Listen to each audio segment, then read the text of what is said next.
You know, I had completely different video ideas this week, but I'm going to talk about this and basically give my 2 cents about it because recently, joining in on the Hollywood writer strikes are the actors. The people who basically, make the project come to life with their acting skills, and over 65,000 actors and actresses have crossed the picket fence onto the strike side, meaning that Hollywood is shut down until further notice. I mean, the one good thing we had going, Deadpool 3, even had to stop production because of it. I need it! And now, because of this, the actors will not be able to participate in any form of advertising for movies or upcoming projects, like, doing interviews and all this kind of stuff. And of course, they can't do their job, which is acting and performing and writing and all this kind of stuff. Now, the main thing that has to do with this strike is the whole AI, artificial intelligence thing, which is kind of taking the world by storm, and a lot of people think that it's like the next best thing and should be praised, but really, I think it should be treated like NFTs, where it's going to die off at some point, and we're going to look back and go, Man, how stupid was that we thought this was going to be a longevity thing and that this was going to work? The main problem with it is a lot of these studios want to be able to use these actors' likenesses with the AI, but most of these actors don't approve of it, as I think they should. I think it's a little bit BS when you have the actor or actress, you can contact them to come do your project rather than have some sort of AI artificial robot do it for them. You're taking their job away. That's the whole point of them doing what they do, and yet you're replacing it with a computer because, I don't know, I guess it saves money in some way. Well, I only got 10, so here's 10 and I owe you 10. Thanks. Hey, Mo, you owe me 20. Well, here's 10 and I'll owe you 10. You owe me 20. Here's 10, I owe you 10. Here's the 10 I owe you. Here's the 10 I owe you. Here's the 10 I owe you. Good, now we're all even. And they're also doing this with people who are supposed to be background characters. You know, the characters in movies that just kind of stand or walk around in the background while the main characters are talking or doing their thing.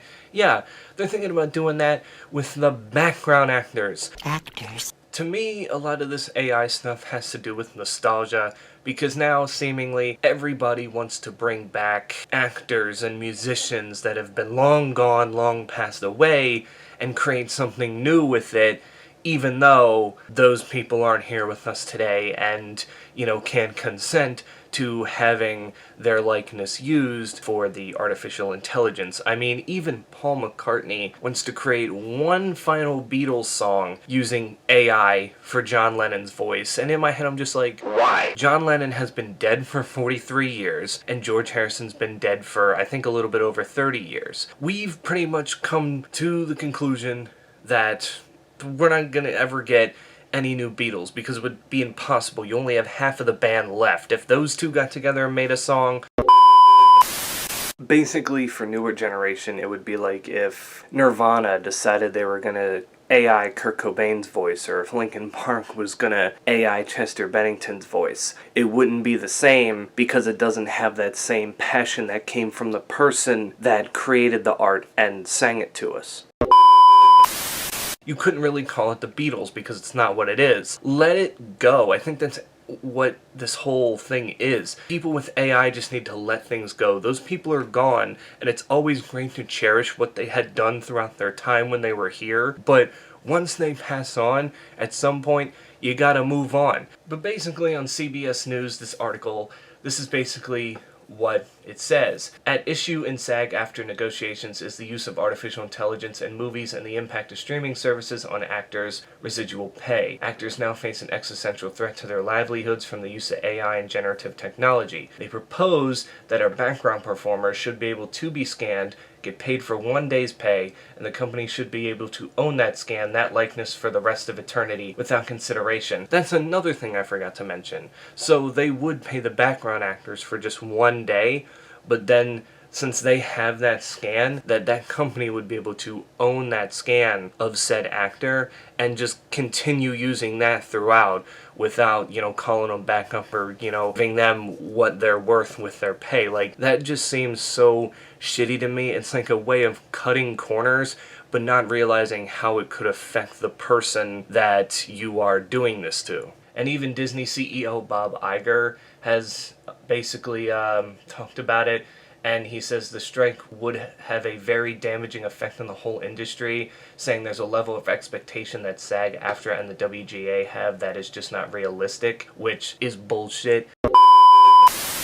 I'm pretty sure they can get this thing figured out without the use of AI, or studios can still use AI, but I would feel like you would have to find a way to get the person you want to have artificially scanned to consent to using their likeness at any point in time. And if that actor or actress doesn't agree to it, well then you probably shouldn't do it, because at that point in time it would be illegal. See, it's not that hard to say, we'll let you do it, but you have to make sure we agree with it. If we don't agree with it, then you can't do it. If we agree with it, then sure, but also if we agree to it, we need to have to what extent, how much can you use my likeness until it's, wears out. There's got to be an expiration on this contract, like all contracts have. So I feel like they can get something like that done, but yet I feel like it's more complicated than it is. But the fact that we're at this point and Hollywood's in a complete standstill, it's just kind of, we have this every so often, and it's always something different. It's always something new that pops up, some sort of technology with the times that everybody's trying to use, not realizing that, maybe we shouldn't use it in this way, but we want to because it's a money saver, it cuts corners, and all that kind of stuff, and they don't necessarily look at it as, well, how does it affect the people that we would be using for money when they're not going to get the money from their likeness at all? Like, that should make the most sense that, oh, yeah, if we're using this person's face for likeness, they should be getting majority of the profit, not us. But apparently, that's not what's going on here. So basically, that's my thoughts. Screw AI, it's dumb, it's stupid. Even those YouTube AI things where it's like SpongeBob sings this, Squidward sings that. Because yes, I've seen those on YouTube. They're the stupidest things ever, because it's just like, why? It's so worthless, it's so pointless that I just don't see the point of it at all. But at some point in time this is going to get concluded. It did say when I looked up the last time that the actors actually went on strike in 1980 that it took about 3 months for things to get resolved. So if things go well, we could be talking about October where things start to get back on track. But at the same point in time, who knows, because right now everybody's just all over the place with what they want, and they're not really close to reaching anything that seems to be fair for both sides. But until that happens, none of your favorite upcoming movies are going to be worked on, none of your favorite upcoming TV shows, and you're probably not going to see a lot of your favorite actors in interviews because, well, they are not allowed to do that now. So, yeah, that's basically it for me. Would like to hear what you think in the comments below, but until then, stay safe out there, and I will catch you all in the next one.